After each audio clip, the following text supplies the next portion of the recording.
Hello and welcome dear student. Welcome to the next lecture of Measure and Integration Theory of Unit-3.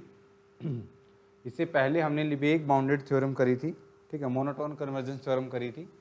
आज हम कुछ एक important theorem करेंगे और कुछ एग्जाम्पल्स, कुछ थ्योरम हैं जो हम इस वीडियो लेक्चर में कवर करने वाले हैं. ओके, तो सबसे पहले हमारे पास एग्जाम्पल है. ये एग्जाम्पल 2 मार्क्स में भी कई बार पूछा जा सकता है, पूछा गया है एग्जाम में, और 8 मार्क्स में भी आपसे पूछा जा सकता है विद थ्योरम के साथ आपको पूछा जा सकता है कि हमने एक थ्योरम करी थी. देखो ये तुम्हारे पास थ्योरम थी मोनोटोन कन्वर्जेंस थ्योरम, जिसको हमने लास्ट लेक्चर में डिस्कस किया था. ओके, तो स्टेटमेंट तो ये थी कि हमारे पास let F N be a increasing sequence of non negative measurable function only if F N converges to F pointwise almost everywhere. तो तुम्हारे पास ये जो लिमिट है तुम्हारे पास क्या हो जाती है, इक्वल हो जाती है. ओके, आज फिर हमारे पास एक थ्योरम है, ठीक है, जिसको लिबेग मोनोटोन कन्वर्जेंस थ्योरम बोलेंगे, ठीक है, बाउंडेड मोनोटोन कन्वर्जेंस थ्योरम. तो वो भी थ्योरम करेंगे. वो भी तुम्हारे पास ऐसे ही है कि लिमिट और जो तुम्हारे पास इंटीग्रेशन है वो इंटरचेंजेबल है, उनको हम इंटरचेंज कर सकते हैं. ठीक है, ऐसी तुम्हारे पास थ्योरम होगी, तो वो हम करेंगे यहाँ पे. तो उससे पहले देखो जो ये जो थ्योरम है ये क्या बोल रही है, रिमार्क में देखो, the technique used in above theorem help us to evaluate the Lebesgue integral of non negative bounded and unbounded function. ठीक है, नॉन नेगेटिव अनबाउंडेड और बाउंडेड फंक्शन का उसका आप लिबेग इंटीग्रल के बारे में एस्टिमेट यहाँ से इस थ्योरम से फाइंड आउट कर सकते हो. ओके, उसके लिए हमारे पास एग्जाम्पल है. देखो एग्जाम्पल क्या है, evaluate the Lebesgue integral of the function from, जो फंक्शन है वो तुम्हारे पास क्लोज इंटरवल 0-1 से लेके set of real number r तक है, सच दैट जो डिफाइंड है वो ऐसे है कि अगर x की वैल्यू 0 होगी तो फंक्शन की वैल्यू 0 होगी, अदरवाइज x अगर 0 से बड़ा और 1 के इक्वल या 1 से छोटा है तो जो f ऑफ x है उसकी वैल्यू तुम्हारे पास क्या आ जाएगी, 1/x⁻1/3, ये वैल्यू आ जाएगी इसकी. ठीक है, this is the defining formula of function f.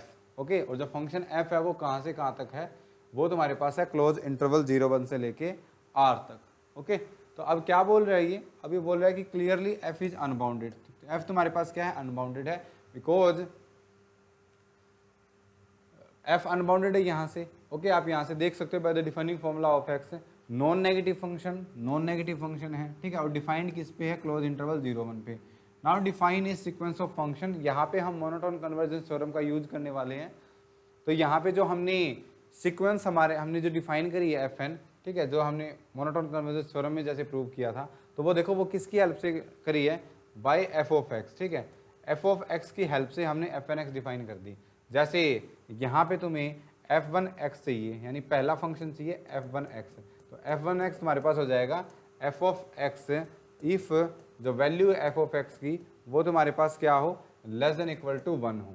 Okay, और n इज इक्वल टू 1 लेके चले, 1 if n is less then f of x. ठीक है, and what is the value of f of x, वो तुम्हारे पास है 1/x³. तो ये तुम्हारे पास फर्स्ट फंक्शन आ जाएगा. फिर f2x चाहिए, तो f2x की वैल्यू हो जाएगी f of x if f of x is less than equal to 2. ठीक है, और 2 इफ n इज, या n की वैल्यू 1 थी ना, 1. ठीक है, और यहाँ पे 2 क्या हो जाएगा, 2 less than f of x. ठीक है, तो ऐसे हमने यहाँ पे क्या कर दिया, ऐसे हमने वैल्यू को क्या कर दिया, यहाँ पे डिफाइन कर दिया. तो तुम्हारे पास यहाँ पे वैल्यू पुट कर दो, f ऑफ x की वैल्यू ये है ना तुम्हारे पास, f ऑफ x की वैल्यू ये है, तो यहाँ से f ऑफ n की वैल्यू कितनी हो जाएगी, 1/n⁻1/3. तो यहाँ पे देखो, यहाँ पे पुट कर दो 1/n⁻3 is less than equal to n, ये यहाँ पे 1/3. दोनों तरफ क्यूब कर दो यहाँ पे, तो क्यूब कर देंगे तो तुम्हारे पास हो जाएगा 1/n³ is less then 1/x³ is, ये तो x रह जाएगा ना यहाँ पे. ठीक है, लेस देन इक्वल टू यहाँ पे क्या हो जाएगा, n³ हो जाएगा. ओके, अब इसको इस तरफ लेके चले जाओ, तो जो x है वो क्या आ जाएगा, greater than equal to 1/n³. तो यानी फर्स्ट जो इनक्वलिटी है वो ये आ गई. सिमिलरली अगर यहाँ पे f ऑफ x की वैल्यू 1/x³ रखेंगे तो तुम्हारे पास इनक्वालिटी ये आ जाएगी. तो ये तुम्हारे पास क्या बन जाएगी, सीक्वेंस ऑफ फंक्शंस. ठीक है, सीक्वेंस ऑफ फंक्शंस. ठीक है, ये तुम्हारे पास क्या बन गई, sequence. Clearly fn is an increasing sequence of non negative measurable function such that, जो fn है वो तुम्हारे पास किस पे कन्वर्ज कर रहा है, f पे. So by monotone convergence theorem, monotone का अगर ये कन्वर्ज कर रहा है तो लिमिट है और इंटीग्रेशन है वो तुम्हारे पास क्या हो जाते हैं, इंटरचेंज हो जाती है. ठीक है, तो यहाँ पे हम यहाँ पे थ्योरम अप्लाई कर देंगे बाय मोनोटोन कन्वर्जेंस थ्योरम. तो देखो ये तुम्हारे पास लिमिट है. देखो इसको हम ऐसे भी लिख सकते हैं कि जैसे ये तुम्हारे पास लिखा है ना, ये लेफ्ट हैंड साइड, तो देखो ये तुम्हारे पास ऐसे है, integration 0 to 1 limit n tend to infinity F N X, इसी का नाम तो एफ एक्स होता है, ठीक है, डी एक्स। और जो राइट हैंड साइड में है वो तुम्हारे पास होता है limit n tend to infinity integration 0 to 1 F N X into D X. तो हम बोलते हैं कि limit and integration are interchangeable, ठीक है।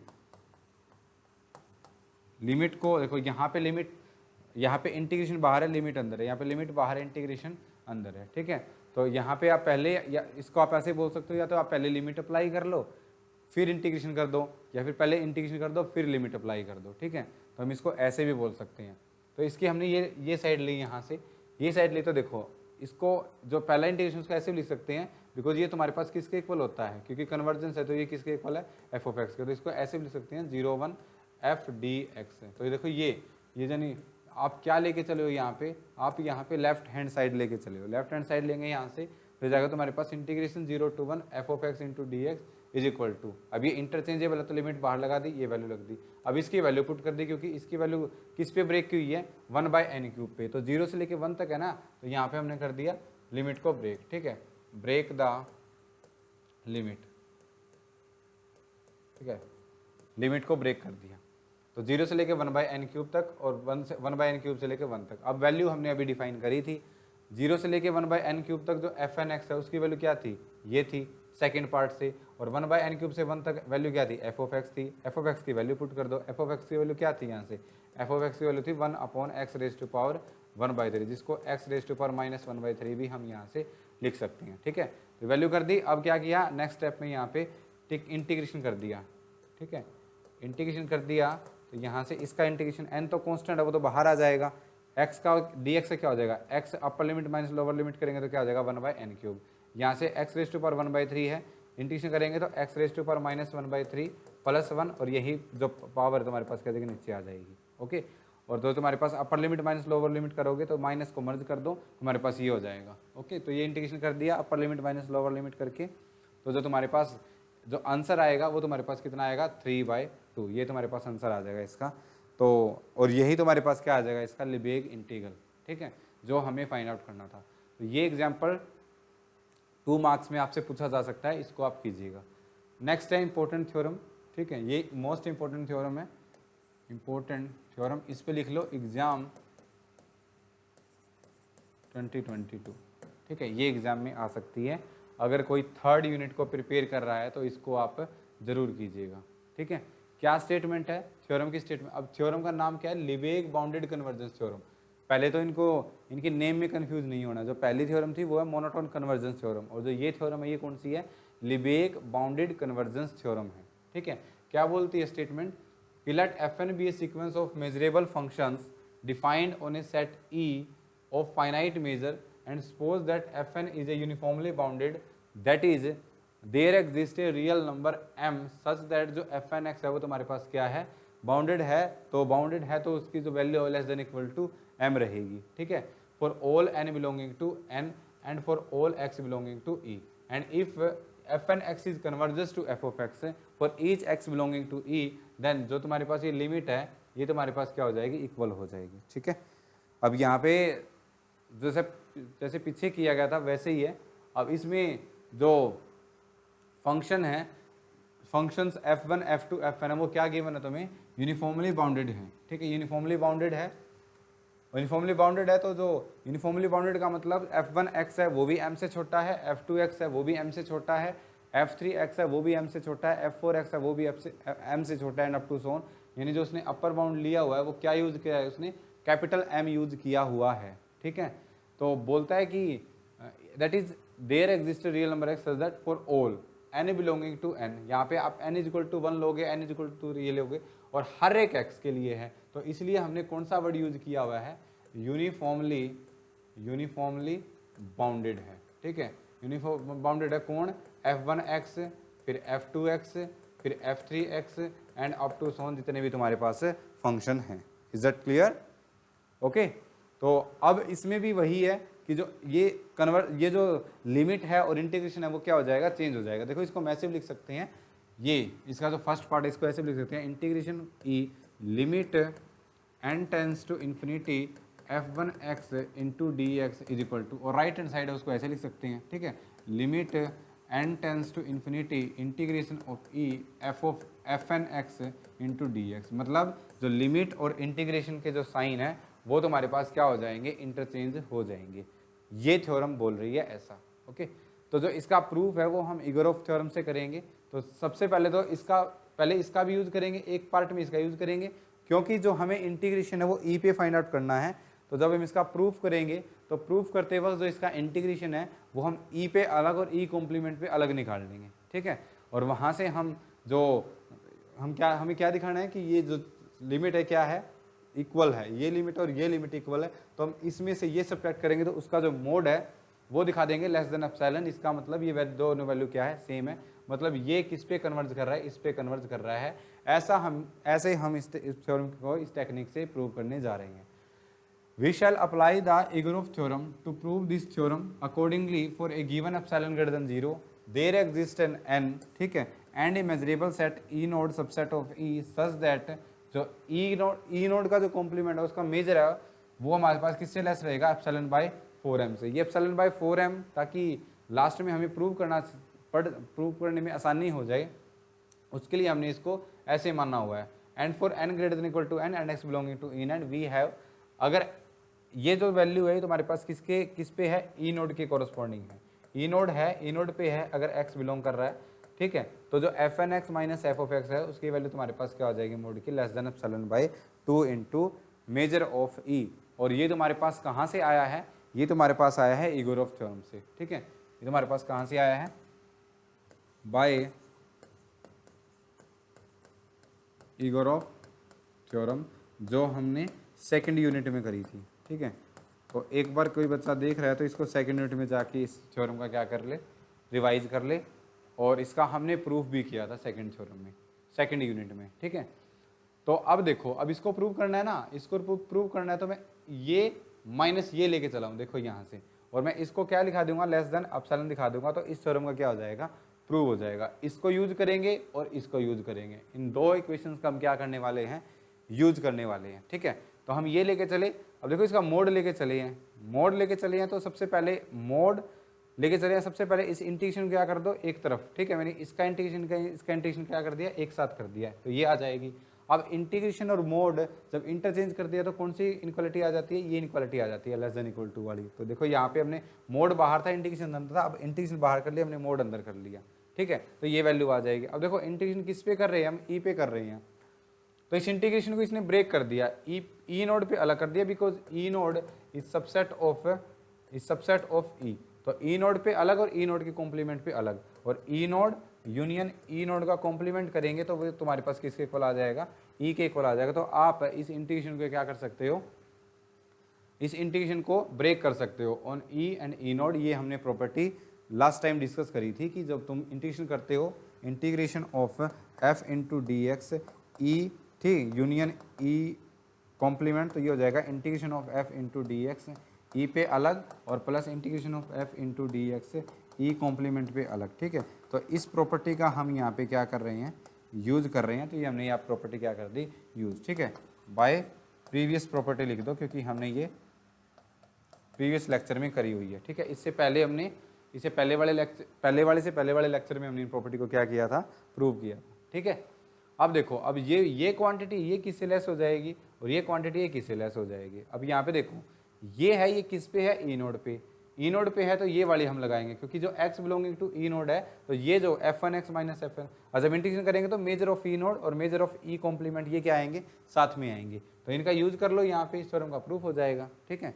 तो देखो ये जो क्वांटिटी क्या हो जाएगी, ये जो क्वांटिटी हो जाएगी less than epsilon bye 2m, ये रही यहाँ से, बाय इगोरॉफ थ्योरम, और मेजर ऑफ ई नोड है वो तुम्हारे पास। और ये देखो यहाँ पे, ये तुम्हारे पास जो क्वांटिटी हमारे पास हो जाएगी, देखो ये था ना लेस देन एप्सिलॉन m, तो यहाँ पे एक ये है एक ये है, less than epsilon plus less than epsilon क्या हो जाएगा, 2m हो जाएगा ना, ठीक है।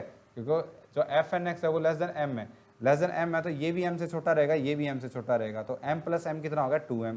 और जो ये जो e का जो ई नोड का जो कॉम्प्लीमेंट उसका मेजर क्या है, less than epsilon bye 4m, तो ये वैल्यू पुट कर दी यहाँ से। और ये इसका सबसेट है, तो इसका मेजर फाइनाइट है, तो इसका मेजर कैंसिल होकर ये किससे लेस हो जाएगा, एप्सिलॉन बाय 2 से। ये इससे कैंसिल, यहाँ से एप्सिलॉन बाय 2, और एप्सिलॉन बाय 2 क्या आ जाएगा, एप्सिलॉन। यानी हमने क्या दिखा दिया यहाँ से, हमने ये दिखा दिया कि जो mod of integration of F N minus integration of F है वो तुम्हारे पास क्या है, लेस देन एप्सिलॉन है। एंड दिस इंप्लाइज दैट, ये इस पे क्या कर रहा है, कन्वर्ज कर रहा है। And this implies that integration of E F N into D X is equal to integration of F into D X, and hence the proof. तो इस तरह हम इस लिबेग बाउंडेड कन्वर्जेंस थ्योरम का क्या करेंगे, प्रूफ करेंगे। वेरी इजी, आप जस्ट आपको ये वाली चीज़ इसमें ध्यान रखनी है, ठीक है, ठीक है। तो यहाँ से इस थ्योरम का क्या हो जाएगा, प्रूफ हो जाएगा। तो ये सेकंड थ्योरम हमारे पास लिबेग बाउंडेड कन्वर्जेंस थ्योरम। नेक्स्ट क्या है, एग्जांपल्स। क्योंकि बाउंडेड कन्वर्जेंस थ्योरम है, ये रीमान इंटीग्रल के लिए, देखो लिबेग इंटीग्रल के लिए तो हमारे पास होल्ड करती है ये, लेकिन जो ये थ्योरम है ये रीमान इंटीग्रल के लिए होल्ड नहीं करती है। तो उसके लिए हमारे पास एग्जांपल है। तो let R I be the sequence of all rationals, ठीक है, नंबर इन 0 1। क्योंकि रेशनल्स नंबर क्या होते हैं, काउंटेबल होते हैं, तो उनको हम R1 R2 R3 ऐसी नंबरिंग दे सकते हैं, ठीक है। तो उसने क्या कर लिया, उस सेट को क्या बोल दिया, Sn बोल दिया। And for each n belonging to n consider the function fnx, ये क्या बना दी उसने, सीक्वेंस बना दी कि 1 if x belonging to Sn, 0 if x does not belonging to Sn is equal to, ये क्या आ जाएगा, यही वही आ जाएगा R1 R2 R3 and up to so on, ठीक है। क्योंकि 0 है, 0 तो उसकी वैल्यू 0 रहेगी। अगर Sn से बिलोंग करता है तो उसकी वैल्यू क्या आएगी, या तो R1 आएगी, R2 आएगी, R3 आएगी। तो ये तुम्हारे पास क्या हो जाएगा, Fn की सीक्वेंस हो जाएगी। Clearly each Fn is bounded, of course bounded है, क्योंकि जो रैशनल साइंस के बीच में वो क्या होते हैं, बाउंडेड। अपर बाउंड 1 होगा, लोअर बाउंड 0 होगा। Also Fn is discontinuous at n point, ठीक है। जो ये Fnx है तुम्हारे पास R1 पे, R2 पे, R3 पे एंड अप टू सोन, कितने पॉइंट है यहाँ पे, n पॉइंट्स है। और हर एक रैशनल स्पेस ऑफ Fnx है तुम्हारे पास, वो क्या है, डिसकंटिन्यूअस है, ठीक है। ये दे भी रखा है, इन पॉइंट्स पे क्या है, ये तुम्हारे पास हो जाएंगे पॉइंट्स ऑफ डिसकंटिन्यूटी, ठीक है, discontinuity, okay. At x is equal to R1, x is equal to R1 पे एक वैल्यू पे चेक कर लेते हैं हम, इसकी left hand limit is not equal to right hand limit और वैल्यू, ये तीनों ही मैच नहीं करती है। और अगर किसी फंक्शन की काउंटेबल नंबर ऑफ डिसकंटिन्यूटी हो तो वो फंक्शन क्या होता है, रिमान इंटीग्रेबल होता है। ये हमने रिमान इंटीग्रल में पढ़ा था, काउंटेबल या फिर फाइनाइट। काउंटेबल क्या होता है, इस set is countable if it is either finite और डिनोमिनेबल। तो अगर इनमें से, लेकिन जो इसकी डिसकंटिन्यूटी वो तो क्या है, फाइनाइट है, ये लिखा हुआ है। तो तुम्हारे पास जो फंक्शन है तुम्हारे पास वो क्या हो जाएगा, रिमान इंटीग्रेबल हो जाएगा, ओके। अब हम यहाँ से ये देखते हैं कि जो इसकी लिमिट है, जब हम पहले इंटीग्रेशन करा के लिमिट निकालेंगे या फिर लिमिट लगा के इंटीग्रेशन, तो वो दोनों चीज़ रिमान इंटीग्रल के केस में इक्वल नहीं आएगी। तो यहाँ से देखो कैसे होगा वो। तो सबसे पहले हम क्या करते हैं, ये r बार लिखा हुआ है ना, r बार इसलिए लिखा हुआ है कि r किसको रिप्रेजेंट कर रहे हैं, यहाँ पे रिमान इंटीग्रेशन को रिप्रेजेंट कर रहे हैं। क्योंकि हमने शुरू में बोला था कि अगर यहाँ पे हम इंटीग्रेशन की बात कर रहे हैं तो वो अंडरस्टूड है, वो लिबेग इंटीग्रेबल होगा, लिबेग इंटीग्रेशन की बात कर रहे होंगे। लेकिन यहाँ पे ऐसा नहीं है, यहाँ पे आप रिमान की बात कर रहे हैं कि रिमान के केस में ये जो थ्योरम है ये ट्रू नहीं है। तो लिमिट एंड टेंडेंसी इसको हम क्या कर रहे हैं, प्रूव कर रहे हैं। तो सबसे पहले हमने ये ले लिया, इसकी लेफ्ट हैंड साइड ले ली, यहाँ से ये ले लिया Riemann integration of 0 to 1 fnx, ठीक है। fnx यहाँ पे वैल्यू पुट कर दी। अब देखो 0 से 1 तक है, 0 से 1 को तो हमने Sn और Sn के कॉम्प्लीमेंट में क्या करा हुआ है, डिवाइड किया हुआ है कि Sn क्या है, Sn 0 से 1 के अंदर जितने भी सारे रैशनल्स है वो हैं, और उसके कॉम्प्लीमेंट क्या हो जाएंगे, जितने इरेशनल है। तो 0 1 के जो इंटरवल है वो क्या हो जाएगा, रैशनल यूनियन इरेशनल। तो पूरा सेट क्या आ जाएगा, 0 1 आ जाएगा, ठीक है। 0 1 इंटरवल आ जाएगा, क्लोज इंटरवल 0 1। तो सिमिलरली देखो ये लिखा भी है उसने। फिर क्या किया, इस इंटीग्रेशन को हमने ब्रेक कर दिया। अभी प्रीवियस थ्योरम में भी हमने बताया कि जो इंटीग्रेशन है वो यूनियन पे अगर हम करते हैं तो प्लस पे ओपन हो जाता है। तो Sn के अलग हो जाएगा, Sn कॉम्प्लीमेंट के लिए अलग हो जाएगा। और जब Sn के अंदर है तो Sn के अंदर fnx की वैल्यू क्या है, 1 है। और Sn के अंदर नहीं है तो Sn कॉम्प्लीमेंट के अंदर है तो fnx की वैल्यू क्या है, 0 है। तो यहाँ से 1 इंटू मेजर ऑफ Sn, और Sn जो सेट है वो क्या है, फाइनाइट सेट है। और फाइनाइट सेट का मेजर क्या होता है, 0 होता है। तो इसकी वैल्यू तुम्हारे पास क्या आ जाएगी, 0 आ जाएगी, ठीक है। यानी ये जो तुम्हारे पास है इसका आंसर क्या आ गया, 0 आ गया। ओके। अब दूसरा, clearly F N is conversion to F when F is defined as this, ठीक है। जो एफ एन एक्स है वो तुम्हारे पास एफ पे क्या हो जाएगा, कन्वर्ज हो जाएगा, क्योंकि हमने एफ एन एक्स की कंस्ट्रक्शन ही ऐसी ली है कि इसकी वैल्यू एफ एन एक्स की 1 होगी अगर एक्स एस एन से बिलोंग करता है, और 0 होगी अगर एक्स एस एन से बिलोंग नहीं करता है, ठीक है, ये हो जाएगा। और अगर ऐसा है तो ये एफ ऑफ एक्स है, ये तुम्हारे पास क्या हो जाएगा, नॉट रीमान इंटीग्रेबल। ये हमने लोअर क्लासेस में कितनी बार पढ़ा है, ये तुम्हारे पास डिरिचलेट फंक्शन होता है, ये तुम्हारे पास इंटीग्रेबल नहीं होता है, ठीक है, बिकॉज इसकी लेफ्ट हैंड लिमिट है वो 1 आती है, राइट हैंड लिमिट 0 आती है, फंक्शन की वैल्यू 0 आएगी at X is equal to 0 पे। तो ये जो फंक्शन है तुम्हारे पास रीमान इंटीग्रेबल नहीं होता है, तो जो तुम्हारे पास ये जो वैल्यू है तुम्हारे पास वैल्यू एग्जिस्ट नहीं करेगी, तो ये जो चीज़ है ये इसके इक्वल नहीं होगी। मतलब लिमिट और इंटीग्रेशन के जो साइन है वो इंटरचेंजेबल नहीं होंगे, और यही हमने क्या करना था इस थ्योरम में, प्रूव करना था। ओके, तो इस लेक्चर में हमने किया है लिबेग मोनोटोन कन्वर्जेंस थ्योरम और उसके कॉरस्पॉन्डिंग एग्जाम्पल की जो रीमान इंटीग्रेशन है उस पर जो ये थ्योरम है ये ट्रू नहीं है। ओके, तो आई होप आप सभी को समझ में आया होगा। इसके बाद 2 लेक्चर में हम पार्टूज लेमा और एक लास्ट थ्योरम है वो रहती है, वो और कवर करके इस यूनिट को हम क्या कर देंगे, कंप्लीट, ठीक है। तो उसके बाद हम स्टार्ट करेंगे 4th यूनिट, या फिर दूसरा सब्जेक्ट हम स्टार्ट करेंगे। कुछ बच्चे बोल रहे हैं कि ग्रुप में भी बोल रहे थे वो कि प्रीवियस ईयर पेपर करवा दो हमें, तो प्रीवियस ईयर पेपर जो आप है वो डाउनलोड कर लो, ठीक है, साइट्स पे भी आपको मिल जाएंगे, वरना लाइब्रेरी में मिल जाएंगे, या फिर किसी भी क्लासमेट से आप ले सकते हो। तो जो प्रीवियस ईयर एग्जाम में आए हुए हैं वो तो मैंने करवा ही दिए, ठीक है, उनको टिक कर लीजिए आप अपनी नोटबुक में, ठीक है, और वहाँ से आप इन क्वेश्चंस को कर सकते हो।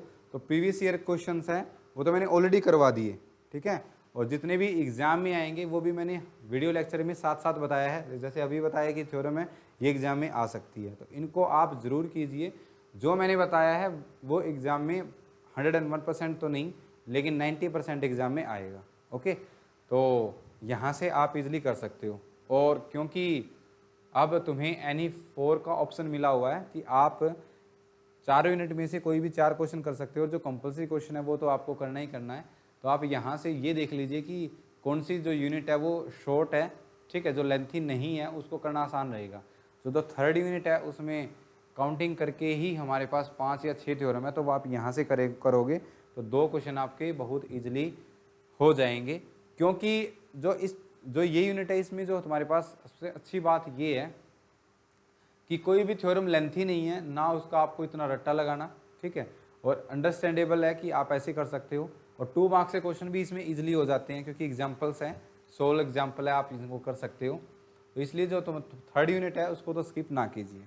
ओके, और नेक्स्ट, अब जो नेक्स्ट है ये तो हो जाएगा, 4 क्वेश्चन तो आप कोई बच्चा 2 यूनिट कर लेगा, और जो 2 मार्क्स के क्वेश्चन है वो तुम्हें करने हैं। वो 2 मार्क्स के क्वेश्चन ऐसे कीजिएगा, जो प्रीवियस ईयर पेपर है वो उठा लो, 3 साल के या 4 साल के या 2 साल के प्रीवियस ईयर पेपर उठा लो, चाहे वो डिस्टेंस के हो, चाहे वो रेगुलर के हो, इंटीग्रेटेड के हो, एमएससी मैथ्स के हो, मैथ्स विद कंप्यूटर साइंस के हो, डीडी के हो, कहीं भी हो, आप कंसर्न सब्जेक्ट से वो पेपर उठा लीजिए। पेपर उठा के जितने भी 2 मार्क्स से क्वेश्चन उसमें आए हुए हैं उनको लिख लीजिए, उनके आंसर साथ के साथ लिख लिए, उनको नोट कर लो, या तो क्वेश्चंस को नोट कर लो, नोट करके जो बुक है उसके अंदर टिक कर लो, ये 2 मार्क्स में पूछे गए हैं प्रीवियस ईयर में, उन्हीं में से क्वेश्चन आएंगे, ठीक है। डेफिनेशंस है, ठीक है, वो आ सकती हैं। ओके, और जो नेमिंग थ्योरम है उनको तो जितने भी नेमिंग थ्योरम है, जैसे मेजर एंड इंटीग्रेशन हम डिस्कस कर रहे हैं, तो जितने भी नेमिंग थ्योरम है उनको आप लिख लीजिए, एक 2 या 3 नोट पेज पे लिख लिए कि ये नेमिंग थ्योरम है, ये उनकी स्टेटमेंट है। तो 3 क्वेश्चन, तो 3 से 4 क्वेश्चन तो ऐसे ही अटैम्प्ट हो जाएंगे। जैसे 2 मार्क्स में पूछते हैं ना, state this theorem, state this theorem, state, वहाँ से प्रूफ तो आपसे पूछेंगे नहीं, सिर्फ क्या पूछेंगे, स्टेटमेंट ही पूछेंगे। तो इसलिए वहाँ पे हमारे पास आसानी रहती है 2 मार्क्स के क्वेश्चन को करने के लिए, क्योंकि अगर कोई बच्चा सिर्फ 2 यूनिट करके जाएगा तो उसके जो 2 मार्क्स के क्वेश्चन है वो आधे रह जाएंगे, वो कवर नहीं कर पाएगा। और जो 3rd यूनिट है, मान लो किसी ने पहली 2 यूनिट कर ली तो वो 3rd यूनिट को नहीं टच करेगा, 4th यूनिट को टच नहीं करेगा, तो इसके कोरस्पॉन्डिंग जो 2 मार्क्स के क्वेश्चन होंगे जो 3rd यूनिट में 4th यूनिट में से आएंगे वो उनको कवर नहीं कर पाएगा। इसलिए जो प्रीवियस ईयर में 2 मार्क्स के क्वेश्चन आए हुए हैं वो आप पहले ही नोट करके लिख ले और उनके आंसर साथ के साथ लिख ले, और फिर उनको क्या कर लो, आप याद कर लो, समझ लो, ये आपके लिए बेनिफिशियल रहेगा, ठीक है। 2 मार्क्स के क्वेश्चन को कैसे करें, और जो 2 4 क्वेश्चन करने हैं, वो आप कोई भी 2 यूनिट प्रिपेयर कर लीजिए, आप आसानी से पास हो जाओगे। Is that clear? तो अब मिलते हैं नेक्स्ट वीडियो में, फाटूज लेमा करेंगे नेक्स्ट वीडियो में, और नेक्स्ट थ्योरम और कुछ रिजल्ट है वो हम नेक्स्ट वीडियो में डिस्कस करने वाले हैं। ओके, और अगर आपको वीडियोस अच्छी लग रही हो तो नीडी स्टूडेंट्स के साथ शेयर कीजिए। जो इन्फॉर्मेशन मैं आपको वीडियोस में दे रहा हूँ वो नीडी स्टूडेंट्स के साथ शेयर कीजिएगा। और अगर चैनल पे आप वीडियोस देख रहे हो तो चैनल को सबसे पहले सब्सक्राइब जरूर कर लीजिए, क्योंकि जो नेक्स्ट सेमेस्टर आने वाले सेमेस्टर है वो भी मैं ऐसे ही पढ़ाऊँगा, ठीक है, ऑनलाइन क्लास, वो उनसे आप इजी इसको हेल्प मिलेगी, आप इजी वहाँ से पास आउट कर सकते हो एग्ज़ाम से, ठीक है। तो चैनल को सब्सक्राइब जरूर कीजिए।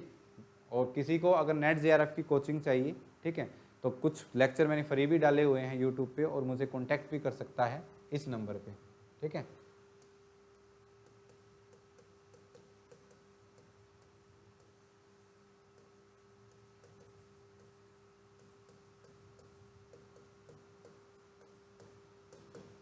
इस नंबर पे मुझे कॉन्टैक्ट कर सकता है। ओके, तो मिलते हैं नेक्स्ट वीडियो में। Thank you for watching.